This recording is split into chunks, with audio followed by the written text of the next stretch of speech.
ओम शांति। आज मेरा टॉपिक है देवी गुणों की धारणा। जैसे हम जानते हैं कि सतयुग में जो देवी देवता थे लक्ष्मी नारायण, वो पूरे 84 जन्म लेते हैं। तो अब वो लक्ष्मी नारायण कैसे बने? जब उन्होंने देवी गुणों की धारणा करी।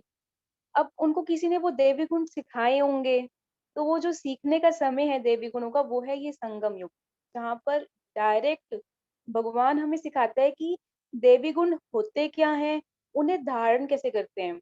हम जो ब्राह्मण बच्चे हैं, हमें पता है ये 4 सब्जेक्ट है, ज्ञान, योग, धारणा, सेवा। लेकिन हर बच्चे को इसकी विधि नहीं पता कि इनको कैसे कर्म में लेकर आना है। जब हमें विधि पता होती है कि ये कैसे कैसे कर्म में लेकर आना है, तो हमें उस मार्ग पर चलना सहज हो जाता है। जैसे बाबा ने कहा कि पढ़ाई करो, है ना? अब जैसे छोटे बच्चे हैं, उन्हें माँ-बाप कहते हैं पढ़ाई करो, पढ़ाई करो। कई बच्चे ऐसे होते हैं जो कहते हैं हाँ जी, वो फटाफट से किताबें लेके बैठ जाते हैं और पढ़ाई करते हैं। लेकिन कई बच्चे ऐसे होते हैं जिनको माँ-बाप कहते हैं पढ़ाई करो, वो पढ़ाई करते ही नहीं। जब उनकी दिल ही नहीं होती पढ़ाई करने की, तो फिर दिमाग कैसे साथ देगा उनको पढ़ाई करने में? तो इस समय ये जो हम पढ़ाई करते हैं, इसी पढ़ाई से ही हमारे अंदर देवी गुणों की धारणा होती है। हमें हमारे अंदर जैसे जो 4 पेज की मुरली बाबा भेजता है, उससे हम परखते हैं कि हाँ, हमारे अंदर ये कमी है। वो जो 4 पेज की मुरली, उससे हमें पता चल जाता है। जैसे बाबा हमें कोसता रहता है, जैसे मूर्ति हम बन रहे हैं ना, तो उसपे मारा जाता है, तभी वो एक अच्छी मूर्ति बनती है।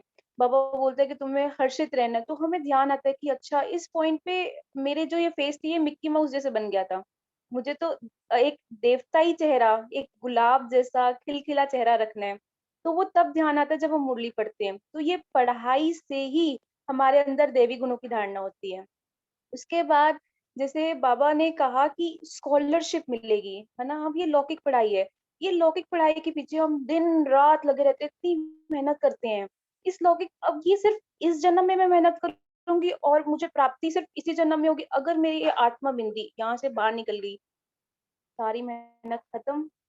लेकिन ये जो पढ़ाई शिव बाबा इस जन्म में मुझे करा रहा है ना? उसकी जो प्रालब्ध होगी, वो मुझे 21 जन्म मिलेगी। और उसके साथ-साथ जैसे बाबा कहते हैं ना कि तुम पूर्वज आत्मा हो, तुम सतयुग में जाओगे, तुम्हारे आगे जितनी भी तुम्हारी प्रजा होगी, उन सबको भी प्राप्ति इस आधार पे होगी कि मैं राजा, मैंने कितनी प्राप्ति खुद कर रखी है, क्योंकि तभी तो मैं आगे उनको दे पाऊँगी अगर मैंने कर रखी है। तो फिर बाबा कहते हैं कि तुम्हें अगर स्कॉलरशिप लेनी है तो इस पढ़ाई पर बहुत मेहनत करनी है। जैसे अब मेरे को तो सिर्फ इतना ही पता था कि 8 गुण होते हैं, जो 7 डेज़ कोर्स में मैंने पढ़े। धीरे-धीरे मुझे अब जब यहाँ ग्रुप में जॉइन हुई, पता चला कि अच्छा 36 गुण होते हैं। तो फिर अब उन गुणों को एक-एक करके मेहनत तभी तो चलेगी जब पता चला। तो ये शिव बाबा कैसे-कैसे करके अपने बच्चों को जागृत करता है कि बच्चे ऐसे-ऐसे ये गुण है और इन पे अटेंशन देनी है और ये धारण करने हैं। अच्छा, उसके बाद आ जाता है कि ये हम आधा कल्प यानी 63 जन्म की हमारे ऊपर विकर्मों का बोझ है, जिसकी वजह से हमारे से कमियाँ होती हैं। हमारे अंदर कमियाँ हैं जिसकी वजह से हमसे गलतियाँ होती हैं। तो हमें वो जो गलतियाँ हैं, हमें वो एक्सेप्ट करनी है, तो तभी तो हम चेंज करेंगे। बाबा कहते हैं ना कि मैं सर्जन हूँ, तुम मुझे बताओ तुम्हारे अंदर ये बीमारी है, तभी तो चेंज करोगे। जब पता चल गया अच्छा ये कमी है, उसको स्वीकार कर लिया, तो वो निकल भी जाएगी।